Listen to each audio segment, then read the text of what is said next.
Welcome to Uber Cube, the podcast we discuss all things Cube, but with refreshments. It's your host, Anthony Adams, aka Uber Bear, and today we're going to do a mailbox episode. This is our 199th episode, where we've had fans of the show reach out and ask us some questions, which I will be reading, and we'll prompt our who's here? Who do we got? Don't look at me. Mail. Yeah, Hi, it's me. We got mail. Don't look at me. Yeah, but I'm here. Who is that? Tom Hanks and who else played with it? Meg Ryan, Tom Hanks. You got mail. You got mail. Yeah. You got mail. Classic. Yeah. Classic rom-com. All right, so we're gonna get to it, but before we do, we're gonna talk about our drinks of the show, as we always do here at Uber Cube. Let's start out with the lovely May. What are you having? I picked up a Crushberry Sour, which is a drink from Lionsbridge that is brewed up in Cedar Rapids, Iowa. Nice. And It tastes like Crunchberry. I've been going dry. I'm about a week now. I'm just kind of taking a little break here, and I've got a Guinness Zero non-alcoholic drought. Actually tastes really good. Nice. Shockingly tastes delicious. Only like 50 calories. This is really good. Good for you. I'm proud of you. Nice. Good job. I just wanted to know what it felt like. I've had the best dreams I've had in forever. It's actually a thing. I don't know if most people look at that, but if you actually stop drinking alcohol, your dream rate, because you get REM, you go into REM sleep, you'll get greater dreams. You'll also have more nightmares. And I have experienced wackadoodle dreams while on the road this week. Also, we didn't think we were recording today because I got stuck in California. Yeah, I was in California, and then my flight got delayed by 2.5 hours. And then I got to Atlanta, where they gave away my seat right in front of me. So then I drove from Atlanta last night. So the team didn't even think we were recording today. I did not. I drove 8 hours last night in the middle of the night. I saw the sun go down, the sun come back up, basically. And then it's been an ordeal to get here in front of this microphone. That's rough. Yeah, so let's get to let's just jump right into this, right? We got a pretty good amount of questions. Thank you, listeners. I'm gonna mess up some names here because we harvested these questions from the MTG Drafting Facebook page, which I'm an admin on. In addition to, we got this from the UberCube Discord. So if you want to get on this type of action in the future, consider joining one of those. It will be included in the show notes. Well, also, normally we reach out on all the other socials. This time we try to keep it a little bit more short and sweet. So let's start out with the first one. So this is Vijay Chalasani. Do you want me to just read the question as well? Yeah, since you're holding the phone. Given the correct name. Where do you start when designing a new cube? What's something that you'd tell a player designing their very first cube that you wish you had known your first time doing it? May? Let's start with you. So, actually, over our invitational event, I ended up building a cube in an hour and putting a lot of our philosophies to the test. And a large part of building a cube from philosophy into execution doesn't come from only gimmicks or some kind of weird elevator pitch or whatnot. It stems from cards that you're wanting to play with. It comes from sections of cards that you think would be fun to play together. What I think of when I think of building a cube is that I think of packages of cards that I think would play cool together in an environment. And when you are building a cube for the first time, I think you should allow yourself to be a lot more freeform than I think a lot of people are willing to give themselves. Break the rules. It's okay for you to have uneven color amounts or archetype amounts or creature amounts or whatever, because you're going to be able to tailor it and fix it and whatever you need to as you go. But what usually as I start is that I just start with my general concept of here's what I'm wanting to play, the experience I'm looking to have, and then I'm looking to flesh that out. I have three answers to this one, so I can give three different approaches, right? Because I've done all three of these various approaches. So one, I'll go into Cube Cobra, and I'll just theory craft the cube. Now, that one will be the most kind of brain trust invested. You having done that yourself, Stu, with both the Diablo and the Doom Cube. Yeah. And that will, on paper, make you look at your likes and dislikes live, also make you look at cost and whether or not you want to invest or proxy, or do I even have these cards? Can I source them? So that is one approach. The other is cracking open the binder of what you own in the boxes and or your friend group, which we did with the Dumpster Fire Project, and or I've just sat very much like May has and just like have a peaceful moment, play some Stevie Nicks, and just kind of look through my card collection and my binders. I typically start with rares and mythics as my first kickoff card, as kind of my basis. And I'll say, hey, I like this card. And you can reference, like, say, for example, Lucky Paper Radio did a whole episode about the card trade routes, where they talked about just basically bouncing off that card. And that's kind of a methodology that I've been doing for a while too. And they really put that into perspective cleanly on that episode. They showed how you can just kind of piggyback off of a favorite card or a favorite commander. Stu did an episode recently where I tossed out just a random card and he just ran with it to see what it was. That's one methodology you can do. Another methodology that you can do is just pick my favorite archetypes. Just before you even look at your card, say, hey, I like aristocrats. Hey, I like control. Hey, I like big green, red, gruel, stoppy type stuff, whatever, mid-range, whatever you like. Pick your favorite gameplay styles and then source the cards that way. So there's like a lot of different approaches to this answer. It just kind of fits to what you have, what's your pocketbook look like, right? What's your wallet, what you're capable of doing, what cards you own in your stash, or do you just want to theory craft this thing and pitch it around? Because, Stu, I'm going to pitch back to you. You did the methodology of, I'm going to key enter this into, give me the pros and cons of the key entry. The pros and cons. Yeah. Definitely the pros are that it gives you at least some number, non-zero number of kind of guiding principles, yardsticks, if you will, to which I can say, right, here's a benchmark for an archetype I'm very certain I want to include, maybe even a power level, and you can kind of expand that out into all facets of the cube, right? Okay, so I've got this archetype that I want to build and another one, and I want removal to be at this speed and at this cost and so on and so forth, and keep building it out from there. And I will say, yeah, the archetypal, I'm very much a mechanical sort of first, if you will, when I'm designing the cube. And I think, going back to the question from a new player, it said new player, right? So is that a new Magic player? Is it a new cube player? I think the process, if you're very, very new to Magic, can probably seem pretty daunting once you start getting into it, because you think, man, I really don't know a whole lot about the whole scope of Magic cards that have existed and been released over the last 30-something years. And yet an experienced player is going to have an understanding of the range of power level that has existed over the years, as well as what can you do at this mana value with this creature type. You know, where can I sort of take the inspiration that I've had for a cube idea and then take that into a playable environment? So I would say certainly I like you've referenced my Diablo cube a couple of times recently, and I appreciate that. And so that was a great learning experience for me, because I really did feel like that was a good maturation process for me as a new cube designer, definitely not as a new Magic player, but definitely as someone who was getting into it. That it really does, you start to realize how little you know about designing a game. I'm not at the level that like May is at, and yourself and other people within our group that have been designing cubes and curating cubes for years. But I feel like just get into it. I suppose that's the primary advice, right? We talked to you, just get into it. Just get your box, get your Scryfall link, get your Cube Cobra, whatever it is that you want to use. Get that. Start with the archetype. Start with the pillars. I love that you said legendary creatures, right? Legendary creatures, for me, gold cards can be such pillars, such cornerstones of a cube and a direction that you can give to your drafters and a way that a cube can play out. And plus it gives you the opportunity to sort of refine and combine archetypes and sort of make sure that the cube doesn't sort of play itself out. So I think if it was something that I wish I'd have known, I think I wish I'd have known how enjoyable the experience would be for the design process, rather than getting a bit too hung up on whether or not my first iteration was going to be playable. Well, that's kind of where I'm going to go. Your point of entry does matter to this conversation, right? You did say, I just started playing Magic and I hear people I want to build my first cube to introduce it,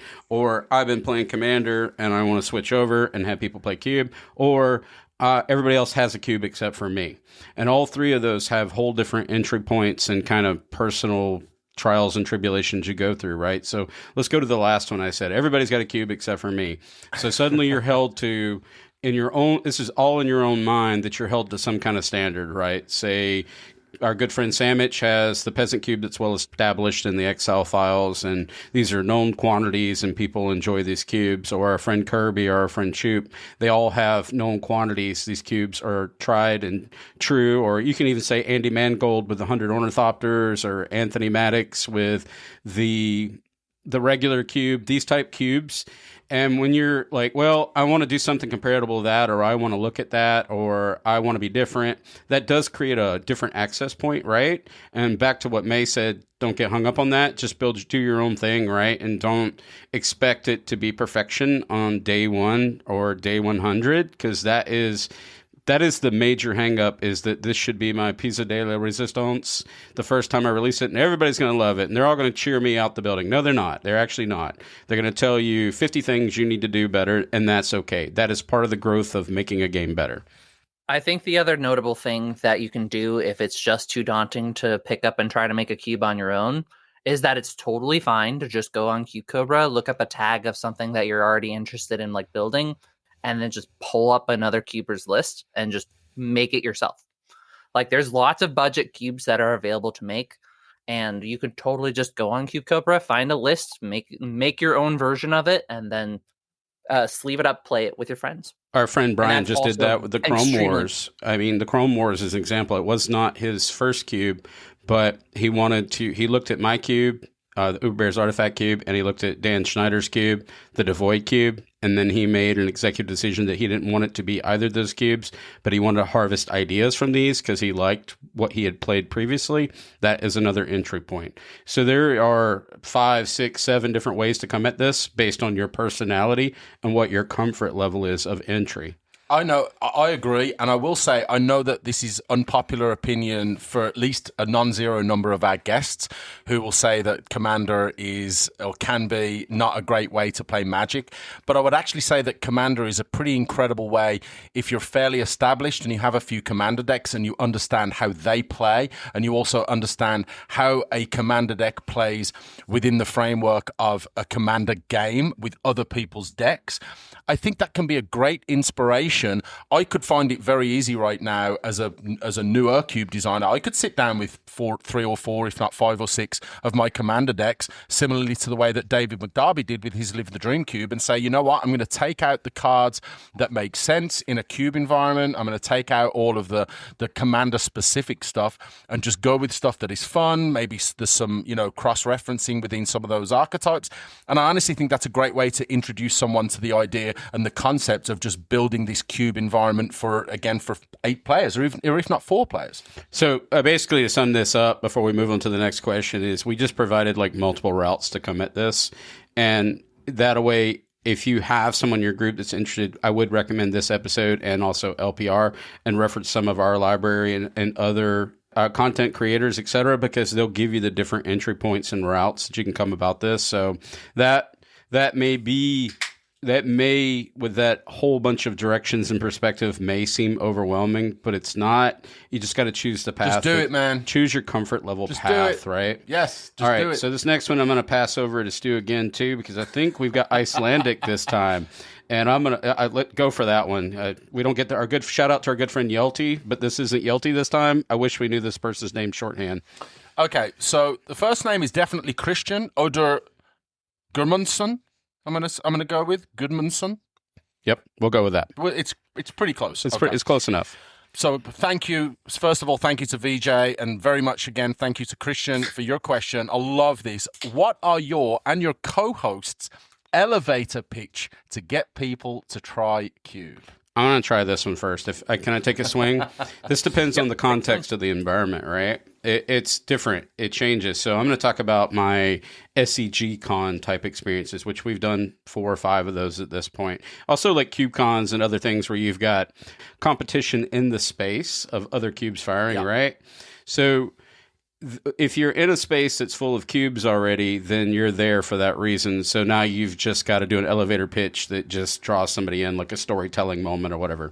But like an SEG con hall where people are there for modern and pre-modern and legacy and commander, or to see whatever, content creators, they're not necessarily there to they haven't even thought about cube. They've come out to this space to trade magic cards, right? So this pitch changes rapidly. So I've approached this big hall, empty space. One, you have to have the ability to walk up to multiple people, complete strangers, introduce yourself, be confident enough to do that, and tell them what you're doing, and be okay with reconciling no thank you or no or whatever response you may receive.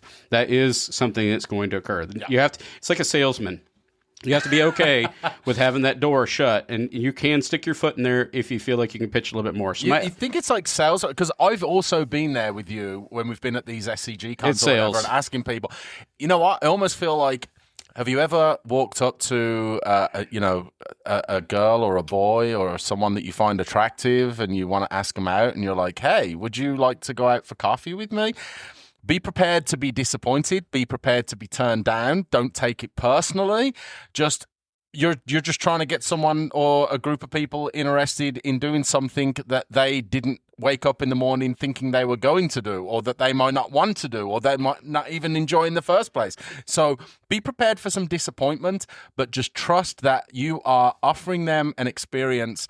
And sometimes the best times are the ones that you just do off the cuff, and you think, you know what, I didn't set out to play Cube today, but you know what? This person seems pretty excited, pretty enthusiastic about this cube, and sort of take that attitude that a lot of people will have, that when they get approached by someone, they'll be excited that someone's come to offer something. They don't have to pay for it. They don't have to, they don't have to build anything, on the side. There's nothing that they have to do other than sit down and play. So it's kind of evangelizing a little bit when you're walking around. You have to have people skills, right? And like if I walk up to a group of 3 people, sometimes I'll get one person and then they'll start mumbling amongst each other and say, well, I'm already signed up for XYZ event, but you can go play this or whatever. That's how I kind of hook people. But my initial pitch is I kind of come out the gate and I say, hey, have you ever heard of Cube? They say no. And then I say, hey, do you like drafting, or do you like limited, or do you like pre-releases? They say yes. I said, do you like whenever a set rolls out from WotC, say Lorwyn or whatever, name whatever set, and it's draw it, and maybe you can find something adjacent to your cube. Maybe you've got a certain volume of cards that falls within the, that subset of the set of the week, or a set. Did you like Dominaria or whatever? Sometimes you can hook them that way. So a little bit of catchphrases in that conversation, and then be okay with no, because it is selling a little bit of Amway. Or have you ever heard of my Lord and Savior cube before? Right? It does feel a little that way, but for every no I get, for every 10 no's, I'll get 1 yes. And you have to be okay with moving around. Now, let's switch environments for a second. LGS, this is harder. Open hall, easier for whatever reason. More people, more opportunities to hear the word no, but more yeses. LGS, harder. A lot of people in my local LGS here, Game Theory, that's in proximity of us, they're there to play Commander. They haven't moved out of that chair in 6 hours, and they ain't going to move over to another table anytime soon. And you're lucky. So I'll come over and I'll soft approach them. I mean, there's a bit of evangelizing that's going to happen here. What do you guys play in? What commander you got? You have to be willing to introduce yourself softly, right? Show enthusiasm for the commander game they're playing. This is a little bit of manipulation happening here. I do realize that, but it is the soft skill. I want to ask, you're obviously a broad Magic player. You play a variety of formats. You like to crack packs. You like to play Commander. You like to play Cube. Are you a LGS, like, hey, would you like to play Cube? Is that something that I'm sure you've done it in the past. Is it something that you do with any kind of regularity now?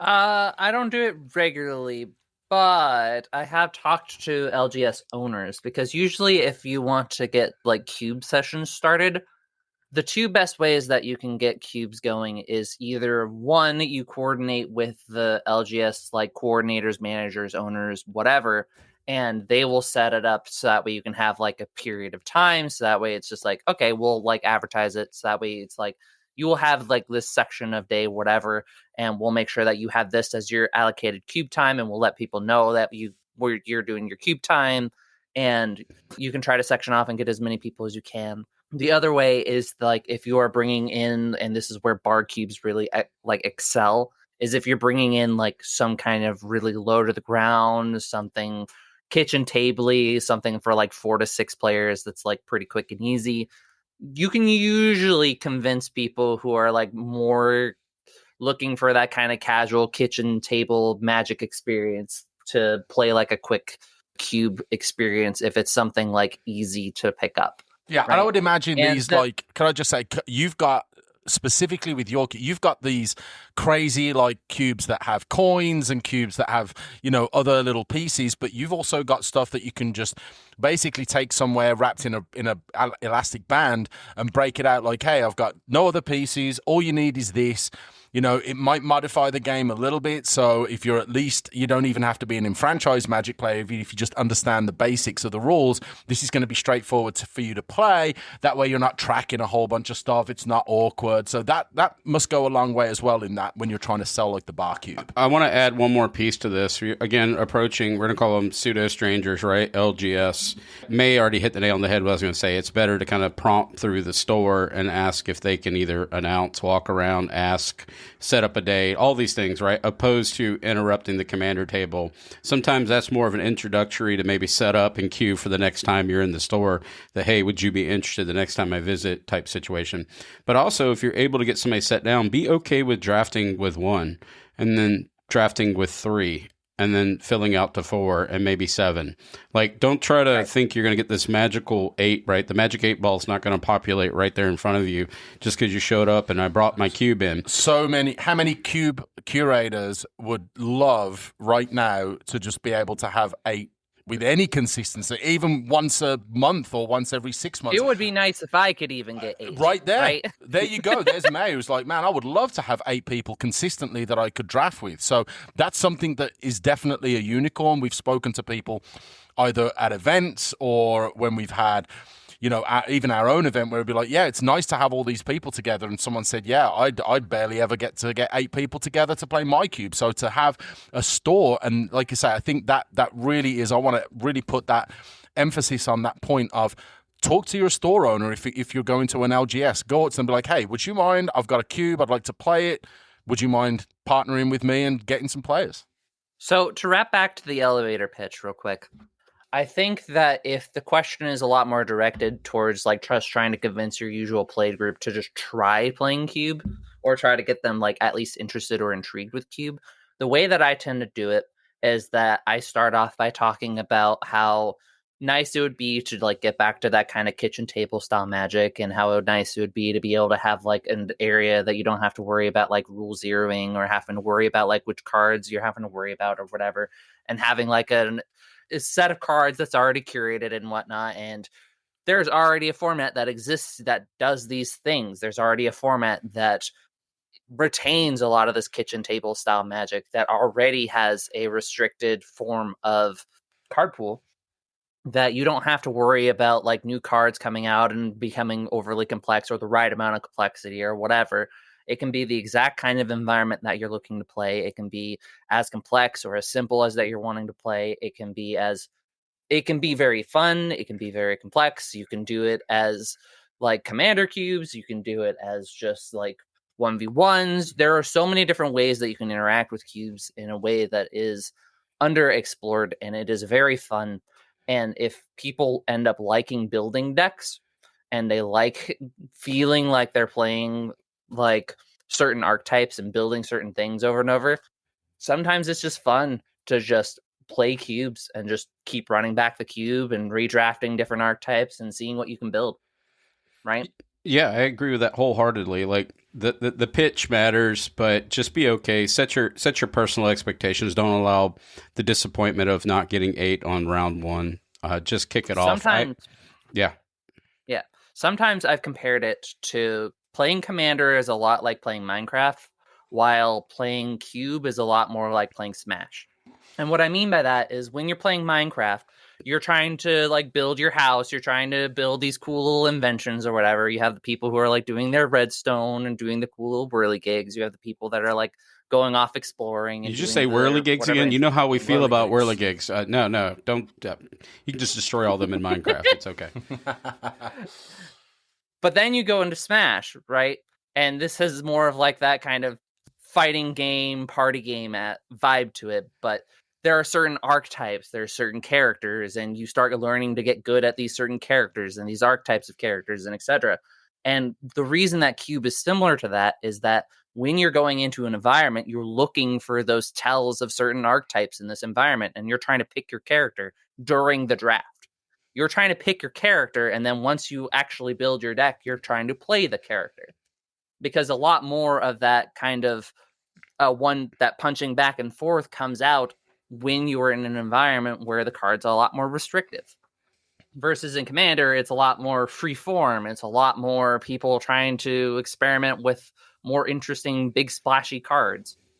Maybe there's an argument as well for like having a couple of cubes. It's good to have one, like, depending on who you're approaching. If you familiarity is always nice, where you can be like, hey, do you want a cube? Like, what cube is it?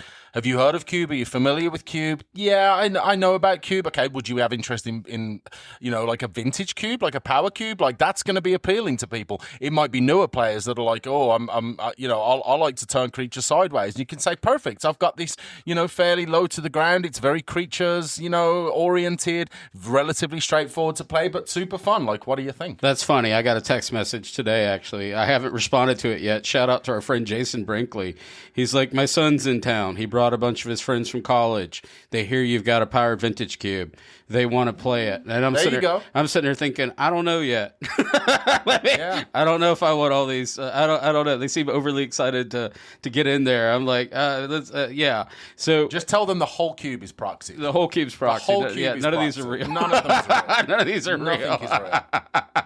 I'm like, So yeah, sometimes people just approach you. There's a whole different bunch of ways to come at it.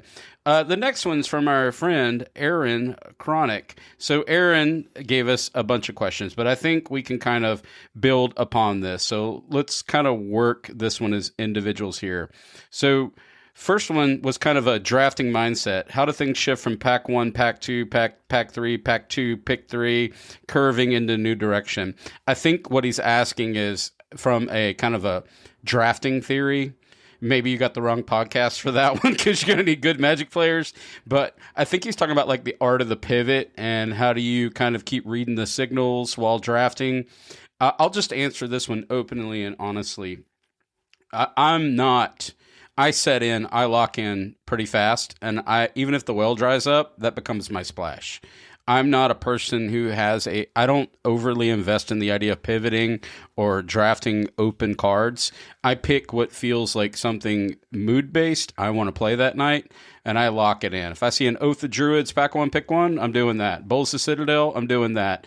Tinkerer, I'm doing that. If I see the one things, and I've got certain subsets of cards that I openly avoid, even if they're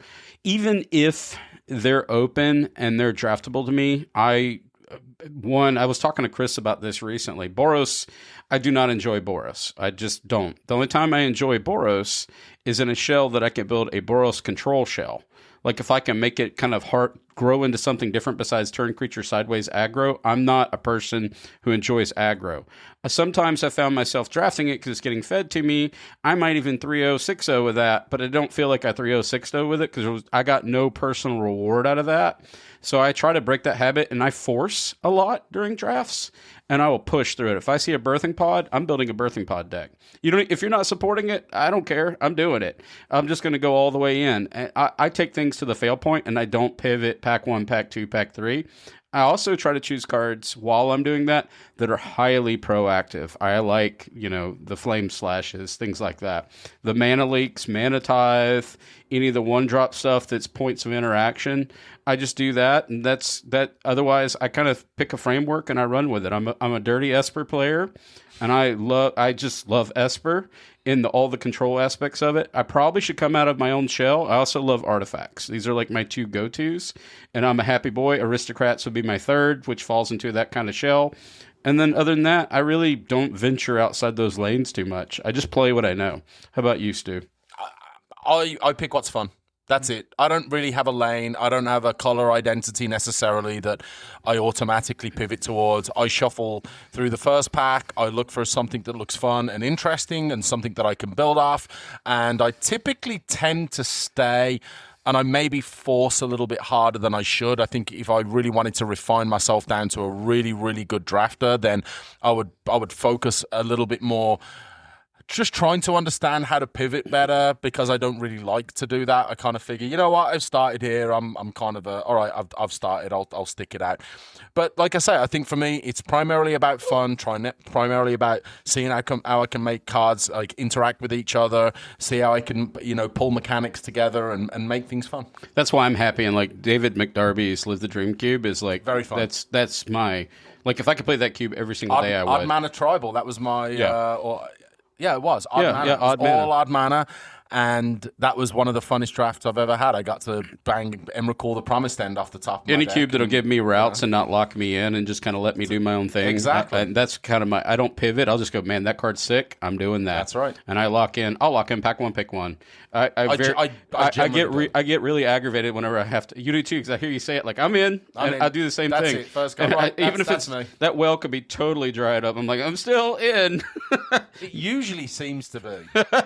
Those wells don't last very long for me, but whatever. How about you, May? So usually when I'm on my pack one, pick one, I am looking for the good card and the fun card, and then I'm comparing which one I'm going to have the most fun playing like for that session. And then I'm going to see how hard that I lock in on that decision as the first pack goes on. And then from there, I'm going to look on what colors are open, seeing if some other interesting choices start passing my way. Because sometimes I will start pivoting into different directions depending on what's passed to me. Because I've had it happen before where there will be good cards that just pass around the table. And it's just like, if nobody's in this at this point that it's been passed to me, like that means that's open. And that means I'm going to plant my flag onto this thing, right? And it happens sometimes. But usually I'm going to be like, and this just depends on when you catch me. If I am like in a mood where I'm tired or I am just trying to hang out and have fun with people and not particularly looking to win per se, then I'm just going to look for whatever the most fun card is, whatever the most funny thing I can do is. For example, for the Dragons of Winter's Night game that I played for the Invitational, I did not build a good deck. I did not intentionally build a good deck, but I made the most Dragons of Winter Night deck that I could possibly make, where I grabbed Old Gnawbone, Ancient Copper Dragon, I grabbed just any top-end dragons that I could that I could. As the cube and then intended. literally Winter's Night. Literally the enchantment, Winter's Night. I had no other creatures in there except for top-end dragons, Winter's Night, a bunch of ramp pieces, and then some dragons. And that was the whole deck. The deck was terrible. It won one time because a person managed to deck themselves out accidentally. I don't always play to win, but I am always trying to play to have fun. Yeah, I was about to say that. This answer totally depends on your competitive mindset, right? What's your intent while going into a draft? Me, I just want to build a sick deck, and I am pleasantly surprised whenever I'm 3-0-6-0. Like, I'm like, I think there's a mistake here, right? Like a break in the matrix. But it depends on what type of drafter you're. If you're very serious and you're very competitive and you want to find, that perfect set of lines, and the draft is kind of going your way in order to win 3-0-6-0, then you have, I imagine, the pack one pick ones and pack two pick ones and all these things matter a lot more. For me, it just doesn't really have that. I just want to build a deck that makes me happy, has a nice curve, looks really fun to pilot. So I kind of think about that a lot more. And if it wins, it wins. I am always pleasantly surprised. I never lean in and go, I expect to win. I just don't. I'm not there to win. I'm there for a social. Now, if you put me in we're not spikes. Well, so we've joked about this before. Now, if I sit in front of a certain person, like Thomas, that's the new person I'm chasing now, or Sam, or sometimes Chris, then I'll put my hat on backwards. But I didn't know that before I drafted. I just know that, like, I kind of want it tonight. I'm feeling a little spicy. I want to go in. I want to win. But they're always trying to win. They're always trying to win. They're always, they're zero sum. Like, I'm trying to win. Not that they're not trying to have fun, but those guys know that they have the ability to build and play their decks very well, and they're going to take advantage of that. And I will give away my deck right after building it because May walked in and she's the 9th player. Yes, that's just me. I do it all the time. Too, yes, so absolutely. so the game for me is about being around the friends, less about the stuff. Another question that Aaron had that I think is interesting. In general speaking, it's cube maintenance. And what he's asking about is how do you manage power creep and when sets come out and all these things that we do. The short and sweet for me is you're going to have different personality answers again right now. I'll start out with my answer. I vibe check stuff. I don't sit around and look at the overall stats. So take something like we just had Secrets of Strixhaven come out, and I'm looking at cards for Uberbear's Artifact Cube. And there was a card that came out, and I don't have it right in front of me. It was a red card. Cost, I believe it was 1 red and 3 colorless. It was a human artificer. Did something with sacrifice. Had some pretty good stats on it. Looked very commander-ish. But I'm thinking about the card from a different perspective. Like, do I really want another human in there? Because humans don't matter. Do I want another card that's now going to test the fact that it doesn't die to artifact removal, it has to die to specialty removal that kills creatures?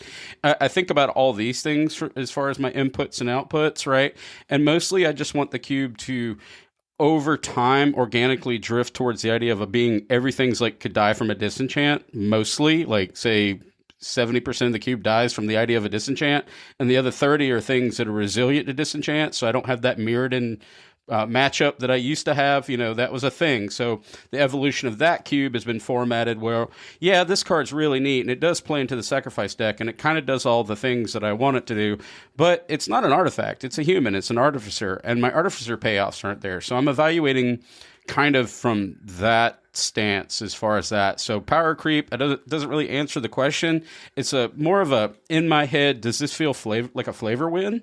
Does this feel like a card that I need? Do I need more cards that test the thresholds of my removal? So I come at this with mostly just sitting on the floor of my office, even though I have a table I choose to sit on the floor. I put on some music.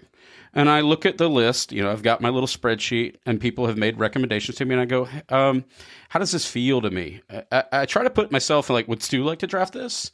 I mean, maybe. And so maybe I'll even ask Stu, would you like to play this card? We talked about this during our, we'll call it our, untitled set review that I got. We started talking about this before we were doing the podcast. Yeah. To be honest, we were sitting down there talking about new sets and new cards or even old cards, and it was like, hey, do you think this would be fun in this cube, in that cube? And we would have long conversations, and that's one of the reasons why we started doing this in the first place.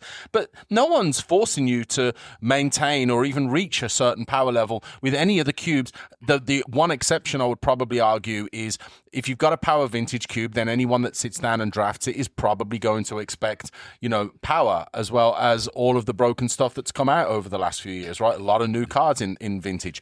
But I would say that if you've got a thematic cube or a mechanical cube, you can lock in a power level. You don't have to put any new cards in it. There's no one out there saying that you have to reach a certain power level for a cube to be successful. And it can be spiky like a porcupine. I mean, it can be all over the place. Slow. It could be durdly. Yeah, you can have some cards that stand out. Just, I guess, we had an episode we did a long time ago, like, I think we called it the 5 orbits of power, and I would recommend 5 pillars of power. 5 orbits. We did orbits back then. We did pillars. orbits. Yeah, we did orbits. We changed names. We tried to coin stuff, but this one we're drawing from the center, then going outside. We're basically doing like, the sun being the core, and then we're going around it planetary, like, as we move out, explaining when do you go too far, the peaks of power, when have we accelerated outside. I think we focused on Jitte at the time. We may have talked about Jitte at some point in my artifact cube, whether or not we had some deliberation in our group whether or not Uberbear's artifact cube is ready for Jitte now based on the power scheme going up. I don't want to get into that conversation too much, but to answer Aaron's question, I think the bounce off and talking to people, and like Aaron's in our Discord and on the Facebook page, reach out to us, go, hey, what do you think? And we just do bouncing back. That's how I get my information, is reading and hearing other people's opinions, because maybe I don't see the lines. And then to tie it off real quick, I change my cube all the time. If I come back from a draft and I didn't like how something felt, I'm not a person that gives it 1, 2, 3 more times. It just felt wrong to me. I'll change it that night. Matter of fact, I can't sleep until I get it done. It relaxes me. So if I'm thinking this card just played so poorly and I try to see all the different lines of it and it didn't work the way I wanted to in my head, I'll just get it out of there now. Now let's switch over to May. You don't do this at all. How do you approach changes in maintenance? Yeah, so my approach is that I tend to stew on changes. Like, what I will do So I tend to be a lot more, I won't say meticulous. It's not quite the most accurate term, but I tend to be a lot more invested into like limited and like what's going on in limited and like how certain decks are performing, how certain cards are doing, what to look out for in limited, etc. Because I find that stuff fascinating as like a card design aspect. I find that as interesting on as a set design aspect.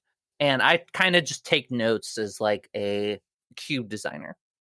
But when it comes to making changes for my cubes, I will sit on a decision for a while before I actually put it on, because it takes time for me to consider whether or not there are things that I want to swap, because it takes time for me to get data to like affirm that there are things that need to be swapped. There are things that I'm waiting for like the budget to like level out, because there can be new cards that come out that I'm trying to take budget into account, and I'm just trying to wait for like prices to regulate a bit. But in terms of like power and whatnot, when I'm trying to not be as meticulous about what's going on, I can just ask myself, does this apply to my any of my cubes thematically, mechanically, whatnot? Are there things I need to look out for in this set? Generally speaking, if it's going to be like a no, then I'm not going to like look that in depth at the set and like look at that many considerations. If there are considerations, then I will like bookmark a few cards. Then I will start thinking of like keep them in like in the back of my mind or like as a note, and then I'll come back to them like a month later, see how they did in their limited environment, rethink about them in the context of my environment, and then like rethink about like what I would cut in exchange for them, whether or not they'd be beneficial for my environment, and whether or not that they would increase like the power level for my environment, because it's very much a real cost of yes, cards are getting better over time, but if it's getting better, is it actually improving the gameplay experience? Because like I've had a lot of new cards that were put in, but there's been a lot of new cards put in that actually don't change the gameplay experience like that significantly for the fake cube. Well, thank you, Aaron, for the questions. We appreciate that, and thanks for supporting us, brother. I got another one here. It's from Beasley off of our UberCube Discord. Anthony, what cube projects do the podcast members have as something they'd like to do at some point, but had just put them on the back burner? So I'll start out with this one here. I got two of them, but I got one in particular that's racking my brain. So everybody knows Andy Mangold's 100 Ornithopters, and he started kind of a avalanche of cubes that were mimicking that. And, the idea of using one card and then building up for something that somebody wouldn't expect, in this case, the Ornithopter, which it's fascinating what he's done with this. So shout out to Andy. I have thought about it forever, and I made a bar cube, and I've been thinking about 50 Ashnod's coupons. Anybody familiar with Ashnod's coupons? Yes. Yeah, basically, was it zero costed, whatever? Yeah, go get a player a drink. Go get a drink. Yeah. And I've been trying to decide if this I have a copy of that if you need one. That means I got 3 now. Okay, cool. And they're not as cheap as I want them to do. But I was thinking about building a bar cube with Ashnod's coupons and then having actual payoffs. Like, I've been trying to figure out which direction I want to go with it. Like, do I want cards that say this creature's power and toughness is equal to the amount of artifacts you have in play type scenario? So if you crack an Ashnod's coupon, your creature gets smaller, but you get a drink. I've been toying with this idea for a little while. Like, what could a bar and house? And then I did 25, and I was thinking, do I really want 4 people drinking 25 drinks? Maybe I should make it into. Maybe it should just be 10 Ashnod's coupons, and they're the rewards in there. I'm trying to figure out what to do with this to make it also. What does a drink equal? I don't want anybody doing things stupid. I don't want to be like getting Ubers all over the place trying to figure out how to play my bar cube I built. There used to be this game. It's not a bar cube anymore. It's not a bar cube now. It's a BDSM backdeck Saturday or Sunday. Yeah. You're I gotta have my wife prearrange to pick me exactly. up. Exactly. Like pull the couches out, get the futons. Everyone's sleeping over tonight, darling. Okay, no one's going home unless they live local and can Uber. I'm thinking about building this because there's this game that we played. I think we played it one time while I was in the Air Force. I found it in a Salvation Army type deal, and it was called the Pink Elephant. Pink Elephant game or something like that. And this was actually like a game that was made in the 70s, 60s, 70s, but it was Monopoly. But every space you landed on was, take a drink, do this, whatever, roll these dice. But the big thing was it had tongue twisters in it. And if you couldn't say like Sally sells, was it seashells on the seashore type thing, right? And you bobbled it, the other people would. So I thought about incorporating this into. I'm trying to figure out how to, roll this into the Ashnod's coupon game. So that's my thing. Whether or not this is an idea that I'll actually do, probably not. The other one I had was I worked on a chess game because I love the dichotomy cube that we played at the first CubeCon. I've actually had it formulated, but it didn't feel like something that I could make fun. But I basically did all the chess pieces. So I was going to build a chess board with 32 pieces on the board, 64 pieces or 64 card cube is what I was thinking about, plotting it out that way with all the pawns and rooks and bishops and all that. I have it built, I think I made it public on Scryfall, but I never built it. It just kind of put it back burner. Don't know if I can make it fun. Don't know how much I can enjoy it. The dichotomy cube was so good that I don't think I could ever make this good, so I shoved it to the back. May, do you have any dead projects? I know Stu's got about 3 of them. He actually has 2 of them that are live. Only 3? He has 2 that are live. So I have a few dead projects, but I think the question was projects that we want to finish, right? Because I have a project that I'm wanting to finish, but I've just never gotten around to it. To circle back to what the question was. So mine's the Shadowin cube. So I took a lot of the cards from Lorwyn and Shadowin blocks and a lot of just miscellaneous like standard all-stars from that period. And I made a set cube, which means that it has multiples of cards. And that means that you have seeded packs where it's like a certain amount of commons, certain amount of uncommons, and a certain amount of rares per pack. And it's not that I don't want to finish this project. It is just that I've had other things that I've wanted to do and upkeep and etc. And not a ton of interest for like people wanting to play it. So it's just kind of been sitting in a box back there. Like I even have like a lot of the old like Shadowmoor and Lorwyn like tokens and like box toppers boxes, like the little play pamphlets and whatnot that I've just been collecting here and there and putting in that box in particular. Like I even picked up Rebecca Gay Bitter Blossom and threw it in there. That sounds pretty sick. Now, let's go over to the real, I've got a bunch of them in the queue here. Stu, what do you got?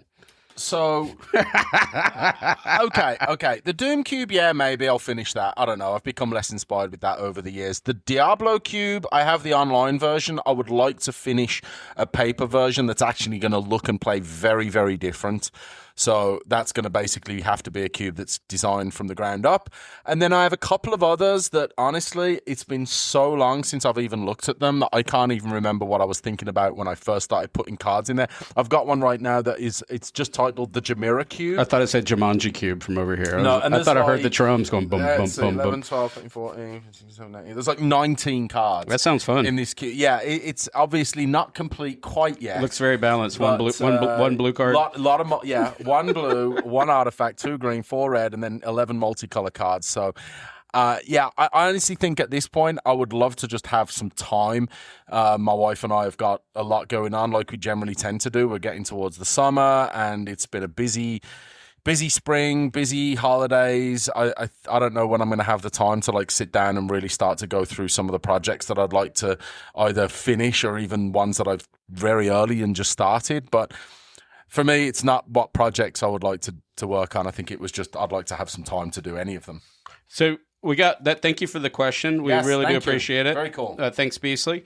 And then our next one and our last one we're going to do here is from Ian Braverman, host of Cube Reviews. Yeah, check it out. That's right. I'll include that in the show notes as well, too.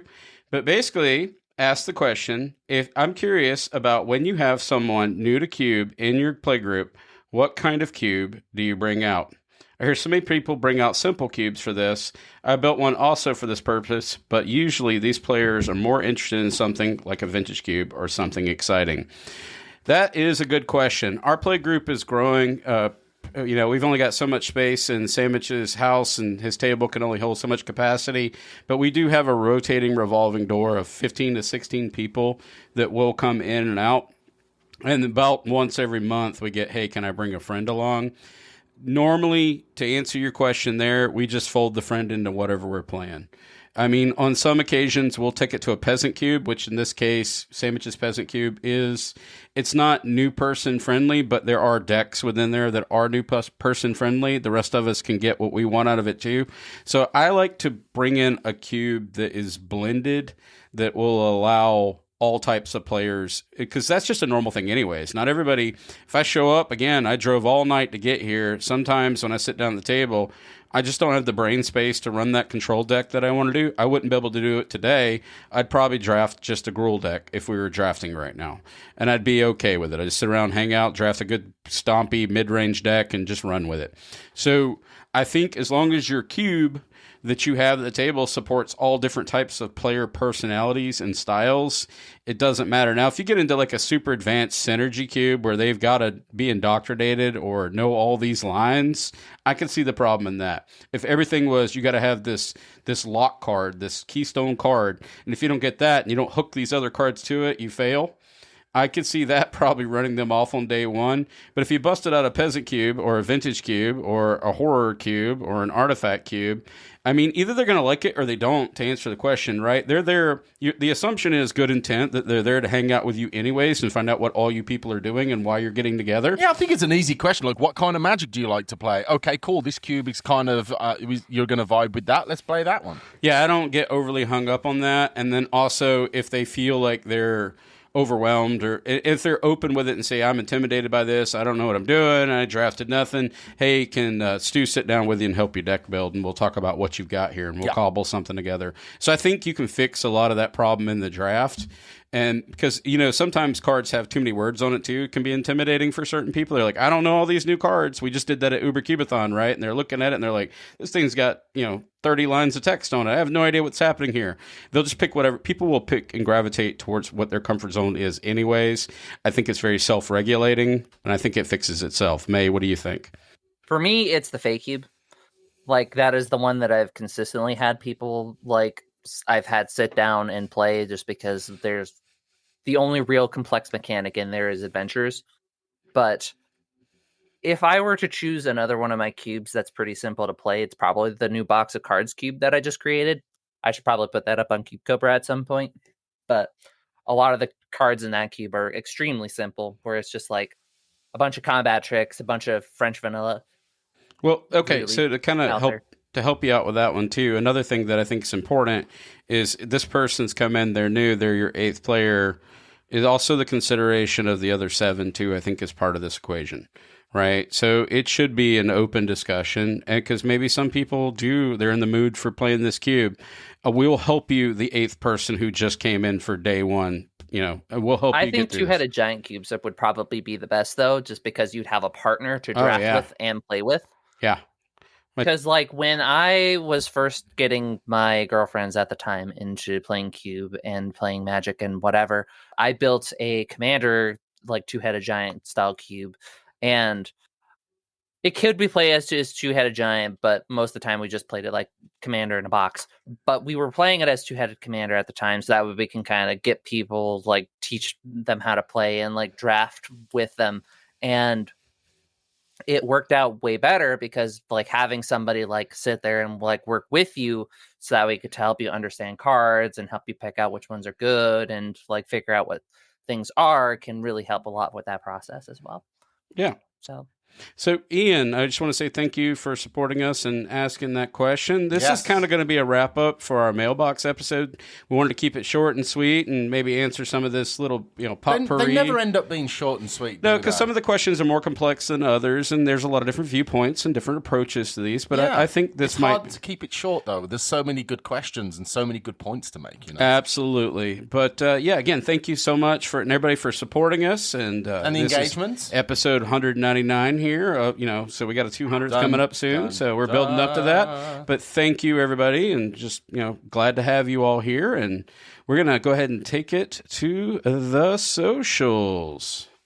All right, as always, a huge shout out to all of our patrons, to David Wilsey, Chris Fitzgerald, Timber Dragon, Brian Christensen, Keaton Schultz, Lord Justice, Preston, Sam McKenna, and Jeff Stumpo. Big thank you to all of you for the ongoing support and helping us keep the lights on here at UberCube. As was mentioned, for a lot of the engagement that we had for this episode and a ton of huge, very fun engagement about Cube in general, check out the facebook.com/groups/MTGCube drafting page. Anthony Adams, Esquire, moderator, administrator. What else? Banhammer extraordinaire. Haven't had to use that in like a week and a half. That's good. I almost can't believe it. That's incredible for Facebook. Congratulations. Hit us up on the socials, ubercubemtgpodcast.bsky.social, on Blue Sky, and at Twitter at ubercubemtgpod. If you've got a longer comment or question about an episode, you can hit us up via email at ubercubemtgpodcast@gmail.com. And also we have our YouTube channel, Ubercube MTG Podcast 747. I know we've been talking about putting content on there for about 45 years now. I don't know if it's all time. I don't have time. It's all time. I got stuck in California. I don't know how people do it, man. No, I don't know how, other than full-time content creators or people that just have 10 hours a day to do. I don't know how they do it. I got another full-time job. Why did I have to have all these kids? I don't know. Thank you. And as always, again, big thank you to all of our patrons. Patreon.com/UberCube if you want to support the show. Also, support on Spotify. Keep getting that shout out. If you want to give us those 5 stars. Give us those 5 stars, baby. Let's get those numbers up. It does matter. Right. That's right. And then other than that, we're going to say the thing that we always say here at UberCube is Happy Cubing, Mr. McFeely.